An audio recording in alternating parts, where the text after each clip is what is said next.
буга байланыштуу Кыргызстандын жергиликтүү компаниялары билеттин баасын болуп көрбөгөндөй кымбаттатты деп айтып атасыз. Эми ал жактагы биздин миңдеген мигрант мекендештерибиздин тагдыры кандай болот? Ушул билеттин баасын кыргыз өкмөтү көзөмөлдөй алабы? Кандай чараларды көрүш керек же болбосо сиз кандай сунуштарды айтасыз? Рахмат.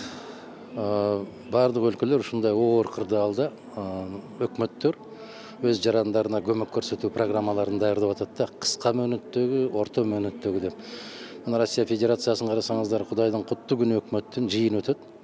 Ишкерлерди колдоо боюнча, пенсионерлерди колдоо боюнча, анан көп балалууларды колдоо боюнча, мына 6 жаштан 18 жашка чейинкилерге пособияны чегерүү боюнча чараларды көрүп атат. Эмнегедир бизде ушундай кыйынчылыктарда биздин жарандарыбыз бетме-бет жалгыз калышат да.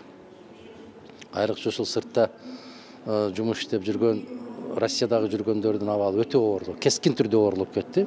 Себеп Аэрофлот Кыргызстанга учууларын токтотту. Өзүңүз билесиз, жумасына 8-9 жолдон учуп аткан самолеттин баары токтоп, азыр жумасына бир 2-3 жолу гана учуп калды. Болгондо дагы биздин авиатрафик учуп атыптыр, кыргыз компаниясы. Аларга ал жактан табытты алууга мүмкүнчүлүк жок экен. Бизде табыт келбеген күн жок. 1 миллиондон ашык биздин жарандарыбыз ошол Россия Федерациясында иштеп аткандан кийин алар сөзсүз түрдө күнүнө келип турат да, ошо тилекке каршы ушундай.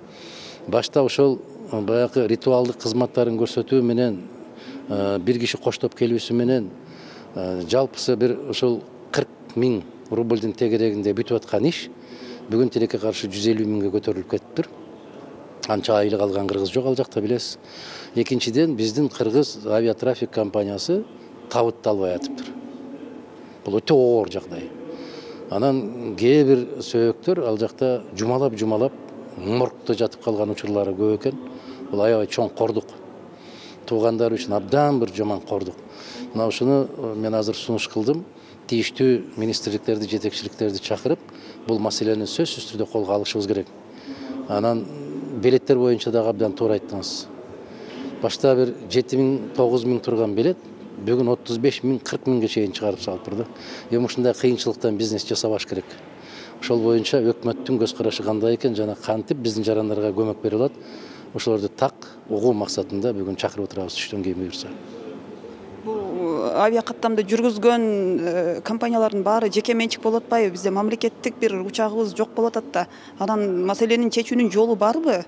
Канчалык менчик болбосун, өкмөттүн, бийликтин өзүнүн бир рычагтары сөзсүз түрдө бар.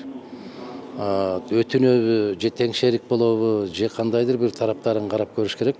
Азыр ошол тийиштүү комитеттин төрагасы Бакыт Үсөнович Сыдыков абдан туура колдоо көрсөтүп, түштөн кийин эле тийиштүү комитетти жыйнап, тийиштүү азаматтардын баарын жыйнап, ушул маселенин чечүүнүн тез аранын ичинде, мүмкүн бүгүндөн калбай чечилиши керек.